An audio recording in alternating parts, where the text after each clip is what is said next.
St. John College.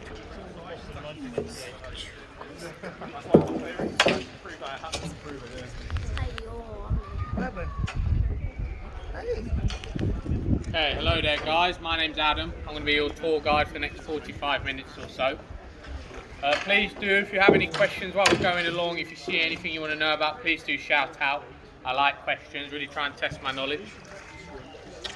And one more thing, just as we're leaving, particularly for the younger ones, do you mind keeping your hands and fingers inside the boat at all time? If we bump into anything, we want to keep all 10 fingers. So has anybody been to Cambridge before? Has anybody done the punting before? Yeah, the second time, yeah. Second time doing it, yeah. Did you do it yourself or a tour before? No, that is the same one. Yeah. A tour, yeah. Maybe next time you can try it yourself. Yeah. So Cambridge University is just over 800 years old. It was founded in 1209.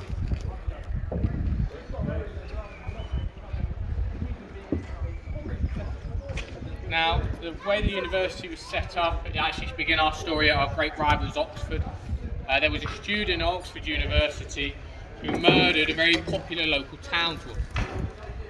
Now, all the locals there were very angry and they wanted to get their revenge, so they went to murder him, but he'd already fled the city. So they got their revenge by murdering 4 housemates. So all the other students in Oxford were extremely scared and they fled Oxford and they came to Cambridge, and that was the beginning of Cambridge University. 1209. After the first 75 years that the students were here, it was very badly organised. They didn't really have any facilities to continue their studies. This is in 1284 until the very first college was founded, St. Peter's House. From that moment on, 30 more colleges have been set up, now totaling 31. The first college that we will see is on our left and right here now, but over my right shoulder, this is St. John's College, the second richest college here at Cambridge University. Estimated worth is about £800 million.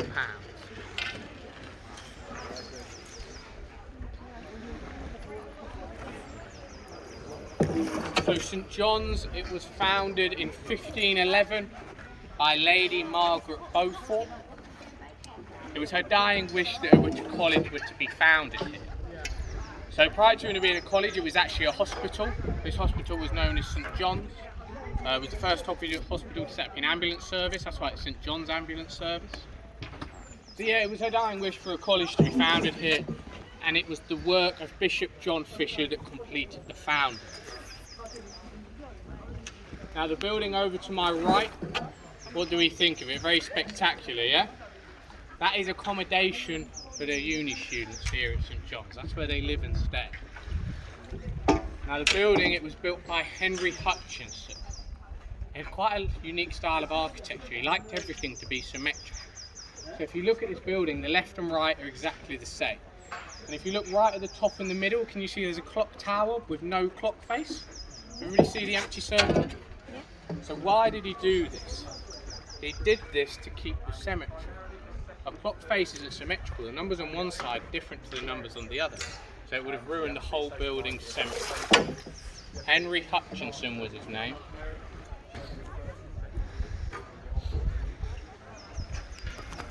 Now on my left we have the great rivals of St. John's, and this is Trinity College. Now the reason they are rivals is because the founder of Trinity, Henry VIII, murdered the founder of St. John's, Bishop John Fisher.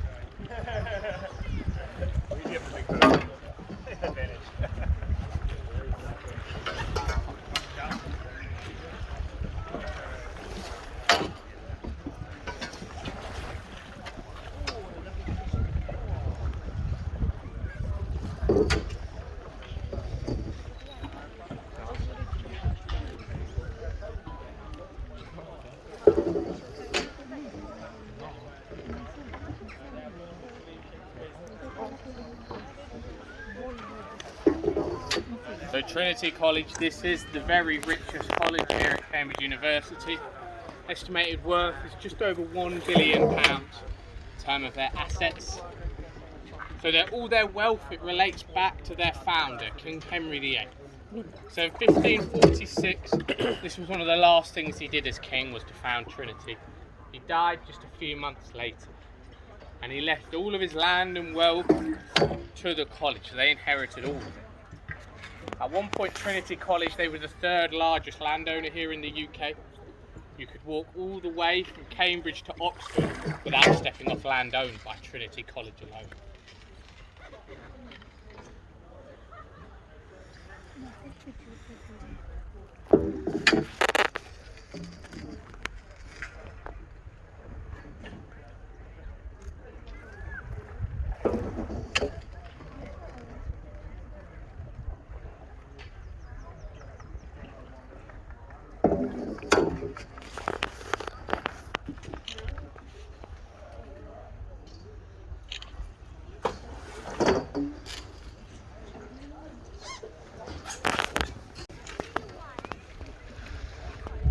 They've had quite a long list of celebrities study here at Trinity as well. I don't know if anybody's seen the quiz show Pointless, but Alexander Armstrong and Richard Osman, they met here. It's also where Sir Isaac Newton studied. Does anybody know the actor Eddie Redmayne? Anybody know him? He studied here at Trinity. There's a very good film called The Theory of Everything on Stephen Hawking's life. You may have heard of it, yeah? Have you seen that? So the actor in that, Stephen Hawking, that's Eddie Redmayne.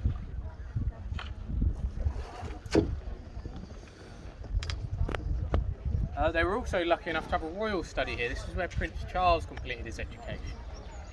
On the very first day of term, he landed his private helicopter on the grass to my right, got out with his team of armed security, said he just wanted to be treated like everyone else. While he was here, he studied history, architecture and anthropology, so the study of humans.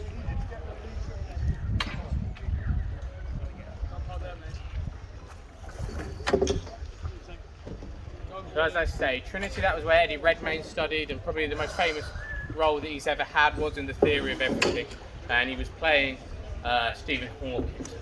What a great mind he was of the 21st century. And just next door is Trinity Hall, which was Stephen Hawking's college. So Stephen Hawking, he did his undergrad at Oxford, he then came to his senses and he did his postgrad here at Cambridge. That was at Trinity Hall. The second oldest college we will see was founded in 1350.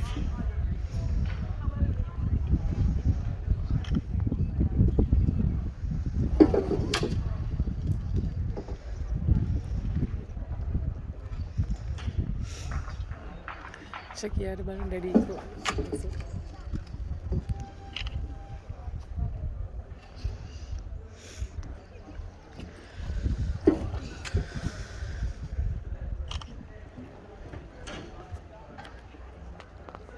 All who had passed away. Tragic as this was, there was a benefit, an awful lot of inheritance.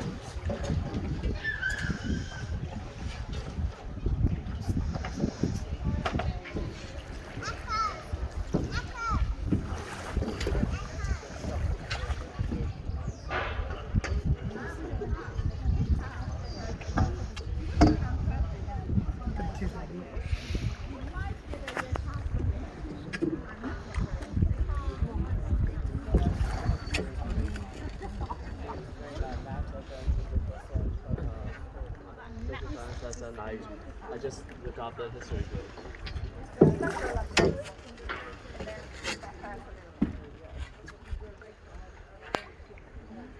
So on my left now we have one of the most classic sites here in Cambridge. This is the back of the King's College Chapel. The King's College, it was founded in 1441. The original founder was Henry VI, but due to something called the War of the Roses, there are 5 founding kings. Henry VI, Richard IV, Edward III, Henry VII, and then finally Henry VIII. Now all of them played a part in designing the chapel, the very tall building to my left.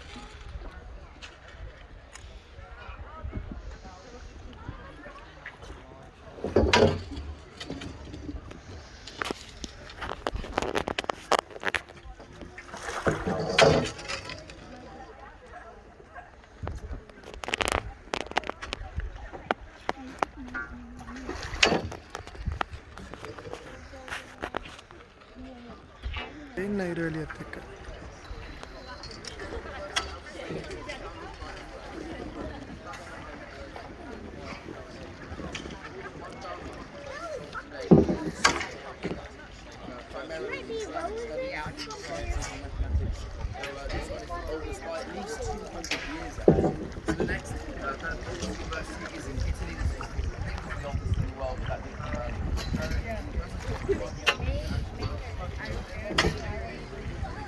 Just on my left now, sorry, this is Bodley's Court. It was built in 1895, and this is accommodation for the second year students here at King's. Now you see these three windows level with me now? When it was first built, that was one room for one student. This was the nicest accommodation in the whole university. The very best rooms, they were on the top floor. Now the way they decided who got the best rooms was very simple. Whoever did best in first year lived on the top floor in second year. This bit here, this extension just to my left, over my left shoulder, that was about 50 years later. They have broken up the rooms now, they're not quite as grand. So if we have a king, we of course need a queen. Just next door is Queen's College. Founded a few years later in 1448.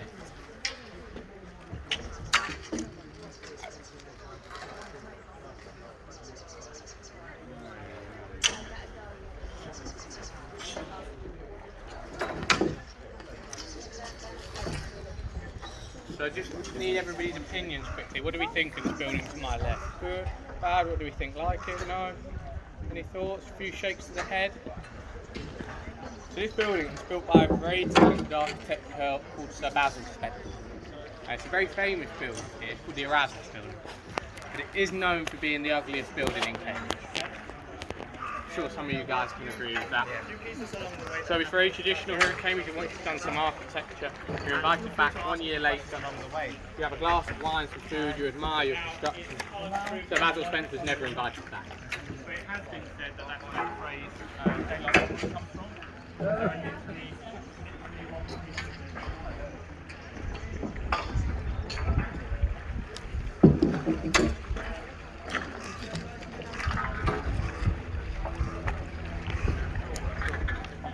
Dark side, because if you look on the building, you may be able to see that some windows have been bricked up, kind of over my left shoulder.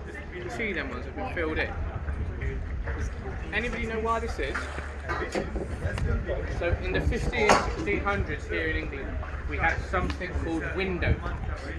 You had to pay money for every window that you had on your house. So to avoid paying the tax, you would brick up the very smallest windows. They were the ones you got the least amount of light. And a very famous saying that we have in the UK based off this. Has anybody ever used the phrase daylight robbery? Anybody ever used it or heard that phrase? That is where it comes from. Of course, their daylight was being robbed from them. The window. I have had some people argue that it's not too dissimilar to the bedroom tax that we have at the moment. When you think about it, they do both kind of sound quite crazy.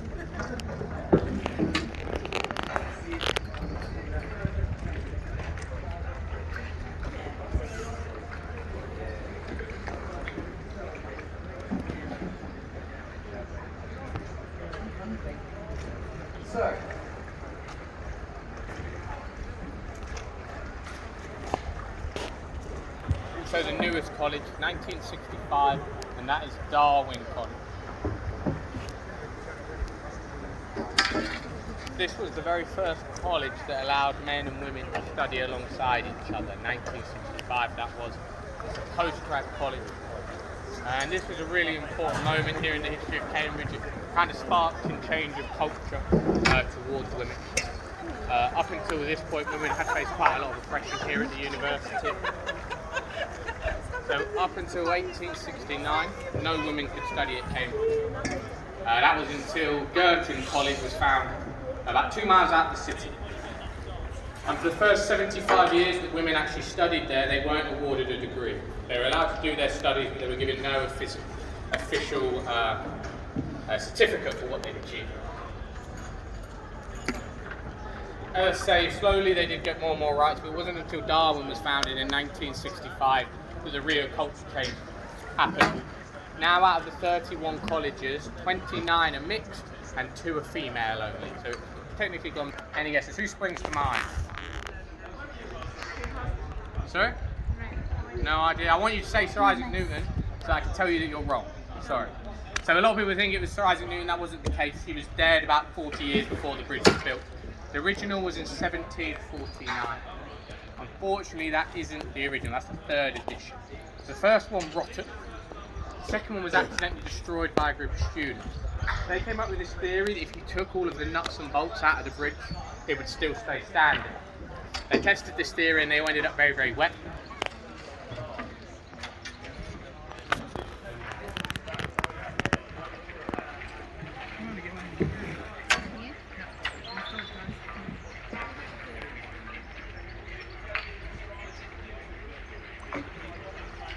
What's your poll, mate?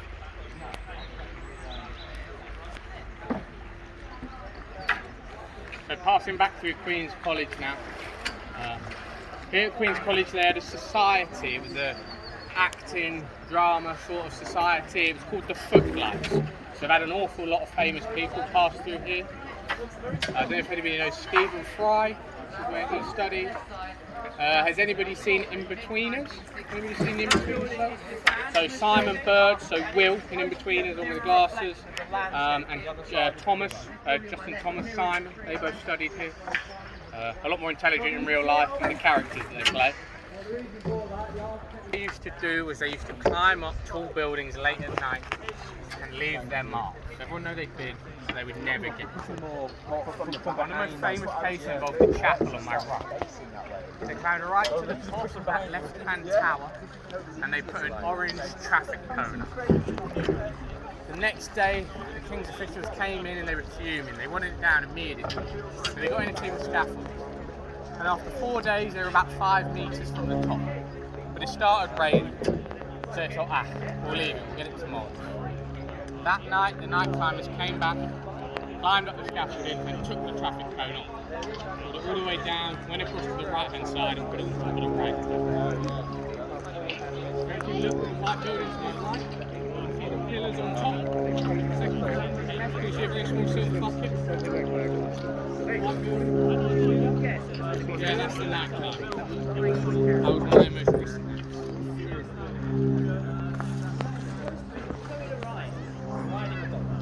The man who carved that and the confidence, he had never seen a dolphin. He had no idea what a dolphin was. Paid 3 shillings. He originally was doing general sciences, but on my left these gardens through here, they inspired him to switch to natural sciences and zoology. This young man, he goes by the name of Sir David Attenborough, which is where he studied. Yeah, the nature guy, for anyone who doesn't know who he is. Yeah.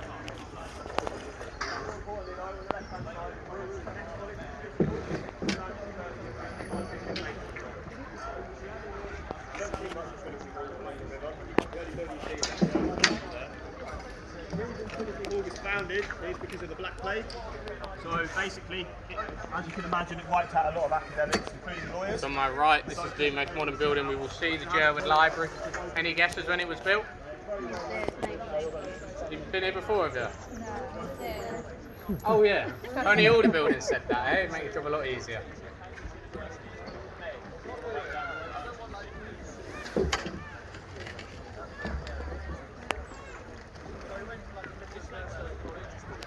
So going back to what I spoke to about at the start of the tour, was when the students first arrived here from Oxford, there was a lot of animosity between them and the locals. The locals had heard what happened in Oxford with the murders, and they didn't really trust them. So there were actual forms of segregation in the city. There were student-only areas and local-only areas. On my right, just here, that at the time, it was a student-only pub. The Trinity pub. No locals were allowed in, they were not allowed near it. It was for the students only.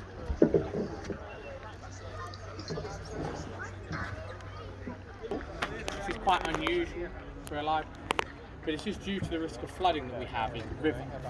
A long time ago, before the council were able to control how high it was flood sometimes. They didn't want the books being here. You may also be able to see it on the second floor, the windows, they have a slight green tinge to them. So that was moss put in between the layers of glass to protect the books from UV and sunlight. So Christopher,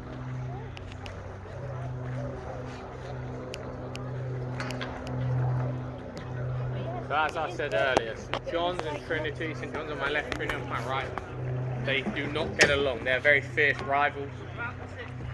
In the olden days it would turn into violence sometimes. The reason the rivalry started was the founder of Trinity, Henry VIII, murdered the founder of St John, Bishop John Fisher.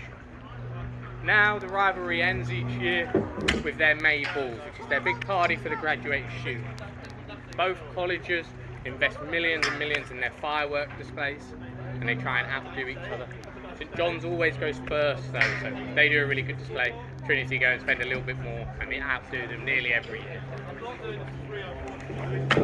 Now the new court on my left, the building I told you earlier, was symmetrical. I have to admit I did tell you a very, very small lie. If you look at the archways at the front, the entrance bit, can everybody see that? Can everybody see that there is an eagle sat above the arch?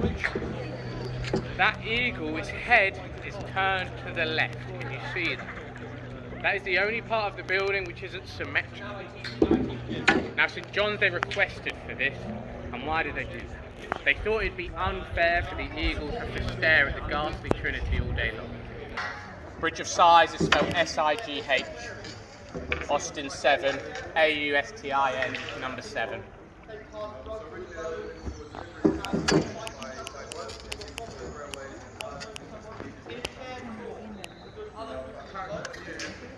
You got the photos? So, yeah, impressive, aren't they?